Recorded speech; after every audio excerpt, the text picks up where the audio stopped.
Ils attendaient impatiemment leur voyage en Chine, en Italie, mais aussi en Écosse ou dans le Marais Poitevin.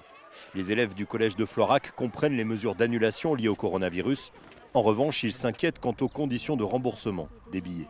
Pour nous, l'assurance annulation, c'était que si tu étais malade, pas si c'était annulé par l'établissement. Moi, je pensais qu'il n'y aurait que le voyage en Italie qui serait annulé, parce que là-bas, forcément, il y a plus de cas et tout. Pour la direction du collège, la politique d'annulation des agences est un piège, quelle que soit la nature du contrat. Soit on les annulait pendant les vacances, et dans ce cas-là, on perdait entre guillemets que 50%, soit on les annule pas, mais si ça part pas, il n'y a pas de remboursement du tout.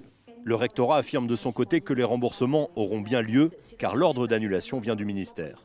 Ils doivent apporter cette information d'une interdiction qui a cette valeur et donc les assurances doivent en tenir compte. Elles nous répondent « Ok, c'est dit par le ministère de l'Éducation nationale, même par le ministère de la Santé, mais il n'y a aucun décret officiel mis par le gouvernement, donc on ne bouge pas. » Les familles attendent maintenant un geste des assurances ou de l'État pour rembourser les billets d'avion notamment.